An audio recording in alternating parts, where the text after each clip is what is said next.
Common hospital ও hour তরফ থেকে আজ সেলিব্রেশন হলো world autism day. Neuro friendly उनके लिए दुनिया कैसे निर्माण कर रहे हैं। तो हम सबसे पहले जानते हैं कि ऑटिज्म स्पेक्ट्रम डिसऑर्डर होती क्या है। कई लोग इसको रोग समझते हैं, ये रोग नहीं है। ऑटिज्म स्पेक्ट्रम डिसऑर्डर एक विकार है जिसमें कि आप देख सकते हैं सामाजिक संवाद और संचार में कमी होती है। संवाद मतलब आप कम्युनिकेशन या फिर जो सोशल इंटरेक्शन होना या फिर दूसरे बच्चों के साथ घुलना मिलना और दूसरे के साथ बातें करना और बातें को कंटिन्यू रखना या फिर चलते रहना। तो सीमित विषयों को वो बार बार करते रहते हैं, दोहराते रहते हैं, जैसे कि हैंड फ्लैपिंग करते रहना, एक ही वर्ड को बार बार वो सबको बोलते रहना, एक गाना को बोलते रहना, हर चीज़ को कतार में रखते रहना। तो ये सारी ऑटिज्म स्पेक्ट्रम जो विकार होती है उसके लक्षण हैं। आगे चल के हम जानते हैं कि अभी ऑटिज्म स्पेक्ट्रम डिसऑर्डर हमारे दुनिया भर में फैला हुआ है। लगभग 8 करोड़ लोग चिन्हित हो चुके हैं ऑटिज्म स्पेक्ट्रम डिसऑर्डर से। और आप देख सकते हैं अभी भारतवर्ष में भी हर 250 बच्चे में एक बच्चा ऑटिज्म स्पेक्ट्रम डिसऑर्डर है, जो कि अमेरिका में भी देखा जाता है अभी हर 36 बच्चे में एक बच्चा ऑटिज्म स्पेक्ट्रम डिसऑर्डर है। और ये साल 2000 के बाद आप देख सकते हैं साल 2000 के बाद 178% का बढ़ोतरी हुई है इसमें। आगे चल के हम समझते हैं कि ये न्यूरो डाइवर्जेंस क्या है और ये ऑटिज्म के साथ कैसे आती है। तो न्यूरो डाइवर्जेंस जो होती है, जो हमारी प्राकृतिक विविधताएं आती हैं मनुष्य के दिमाग में, ये जो प्राकृतिक विविधताएं हैं ये हर इंसान में मौजूद है। कोई भी काम हो उसे हर व्यक्ति अपने तरीके से करता है और अलग तरीके से करता है। सिर्फ अलग तरीके से कर रहा है इसका मतलब उसमें कोई कमी नहीं माना जाता। उसी तरह न्यूरो डाइवर्जेंस में हम देखते हैं कि ऑटिज्म, एडीएचडी, डिसलेक्सिया और डिस्ट्रैक्सिया 4 तरह की चीजें आती हैं। आगे हम जानते हैं कि ऑटिज्म बच्चों में क्या चुनौती देखी जाती है, उनको किस किस चीज़ का कठिनाई का सामना करना पड़ता है। सबसे पहले जैसे कि हमने बताया कि सामाजिक संवाद और संचार में कठिनाई होती है।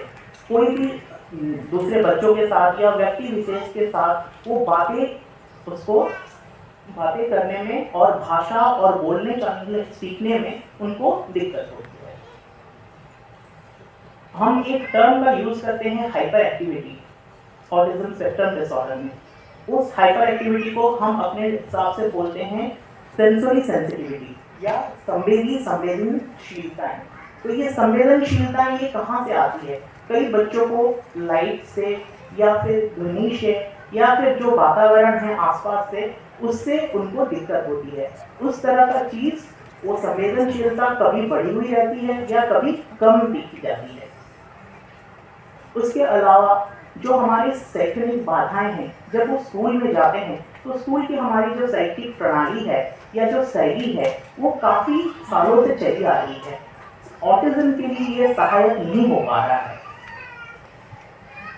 उसके अलावा जब ये बच्चे बड़े होकर रोजगार के लिए जाते हैं, उनके लिए जो इंटरव्यूज होते हैं या साक्षात्कार होते हैं उनके लिए वो स्पेसिफिक नहीं होते हैं, ना उन्हें कार्यस्थलों में किसी तरह का सेंसरी रूम प्रोवाइड किया जाता है। इसलिए उनकी जो कार्य दक्षता होती है वो काफ़ी कम हो जाती है। आगे चल के कई सारे गलत फहमियां लोगों को है कि अगर वो ऑटिज्म है तो ये काम नहीं कर पाएगा, वो पढ़ाई नहीं कर पाएगा या नौकरी नहीं कर पाएगा।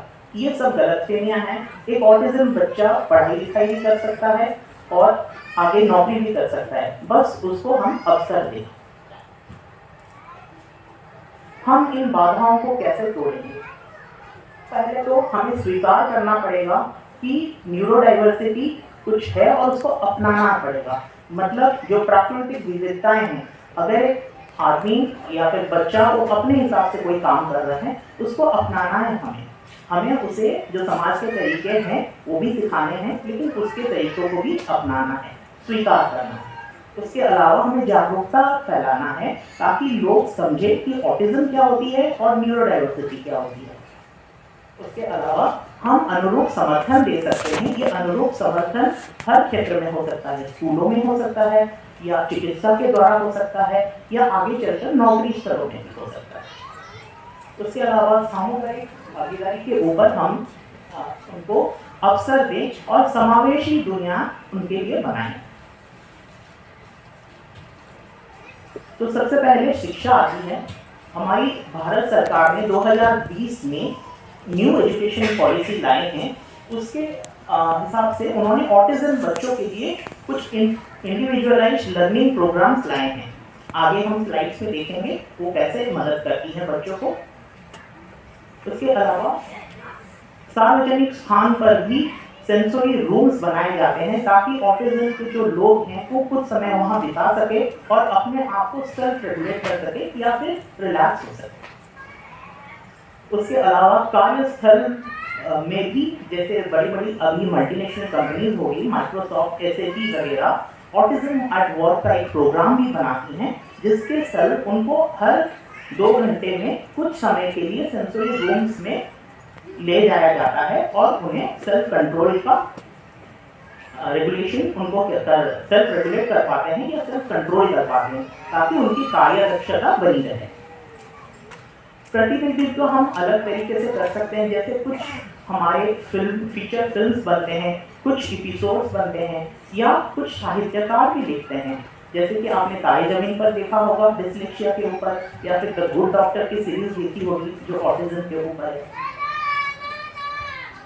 ये कुछ इंडिविजुअलाइज्ड लर्निंग प्रोग्राम हैं जो 2020 न्यू एजुकेशन पॉलिसी के तहत भारत सरकार ने लाए हैं।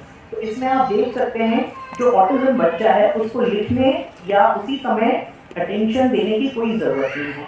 वो लाइफस्टाइल पेन में हर वो टीचर की बात उसको रिकॉर्डिंग कर सकते हैं।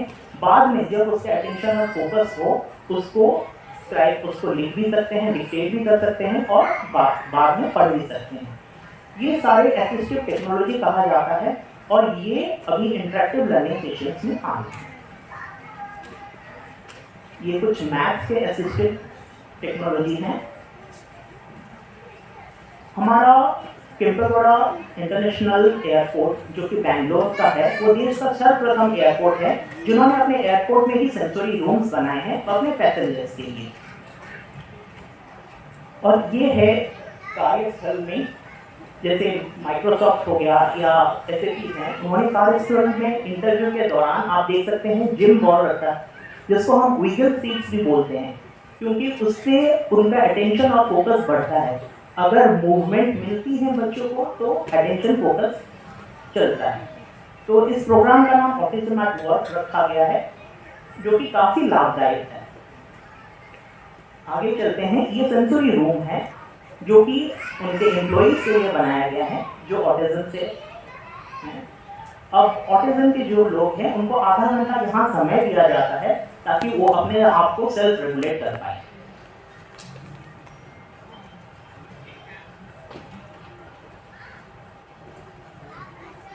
आगे चलते हैं। हम अपने ऑटिज्म जो मनुष्य हैं या व्यक्ति विशेष है उनके लिए समर्थन कैसे करें और आगे हम क्या करें। तो सबसे पहला होता है परिवार का समर्थन। तो परिवार जितना जल्दी उसको चिन्हित कर पाएगा उसी हिसाब से उसके बारे में। आगे है चिकित्सा। जैसे कि आप जानते हैं यहाँ कमांड हॉस्पिटल में अर्ली इंटरवेंशन सेंटर है जिसमें ऑक्यूपेशनल थेरेपिस्ट, क्लिनिकल साइकोलॉजी और स्पीच थेरेपिस्ट जैसे अन्य सुविधाएं उपलब्ध हैं। ये आर्मी में 20 से ज़्यादा अर्ली इंटरवेंशन सेंटर्स बन चुके हैं जो कि काफ़ी लाभदायक है ऑटिज्म बच्चों के लिए। उसके अलावा ऑटिज्म स्टिक्स जैसे संगठन हैं और ऑटिज्म सोसाइटी जैसे संगठन है जो इस बात की वकालत करता है कि ऑटिज्म मनुष्य को क्या अधिकार मिलना चाहिए। हम भविष्य में जाके देखें तो काफ़ी आर्टिफिशियल इंटेलिजेंस की ग्रोथ हो रही है जिसको हम अपने स्कूलों में और कार्यालय में समावेश कर सकते हैं। ये कुछ व्यक्ति विशेष हैं जिनको ऑटिज्म है और उन्होंने अपने जिंदगी में काफ़ी सफलताएं हासिल की हैं। सबसे पहले टेम्पल ग्रैंडन है जिनके ऊपर मूवी भी बन चुकी है 2010 में। वो अमेरिका की पहली एनिमल हस्बेंड्री की साइंटिस्ट थी जिन्होंने भूचाल आ गया अपने तरीकों से। उसके बाद सुजान बॉयल हैं जो बहुत अच्छी गायिका हैं।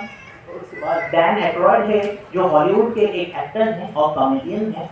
हमारे भारतवर्ष में भी अर्पण का कैफे मुंबई में है जो डाउन सिंड्रोम और ऑटिज्म लोगों को लेकर बनाया गया है और उनकी बिजनेस काफ़ी अच्छी है। हमारे भारत के प्रणब बख्शी भी ऑटिज्म फर्स्ट ऑटिज्म मॉडल हैं जो अपने भारत को रिप्रेजेंट करते हैं। हम किस प्रकार सहायता कर सकते हैं ऑटिज्म बच्चों को? सबसे पहले तो जानकार होना, सूचित होना और लोगों को ये समझाना, साझा करना कि ऑटिज्म क्या होती है और न्यूरोडाइवर्सिटी क्या है। हमें समावेश नीतियाँ जो पॉलिसीज हैं उनको अपनाना है और दैनिक जीवन में हम न्यूरोडाइवर्सिटी को कैसे यूज़ कर सकते हैं। अगर कोई बच्चा अपने तरीके से कोई काम कर रहा है हम उसको प्रोमोशन दें। हम ये छोटे छोटे काम कर सकते हैं, हम परिवर्तन कर सकते हैं जिसकी वजह से एक बड़ा सा बड़ा बदलाव आ सकता है। तो हम समझ पा रहे हैं कि ये ऑटिज्म स्पेक्ट्रम डिसऑर्डर एक विकार है, कोई रोग नहीं है। तो अगर हम एक समावेशी दुनिया बनाएं तो उनके लिए काफ़ी अच्छा है। तो हम एक कॉल लें, एक उद्देश्य लें कि आगे चलकर हम एक समझदार दुनिया बनाएं और एक समावेशी दुनिया उनके लिए बनाएं।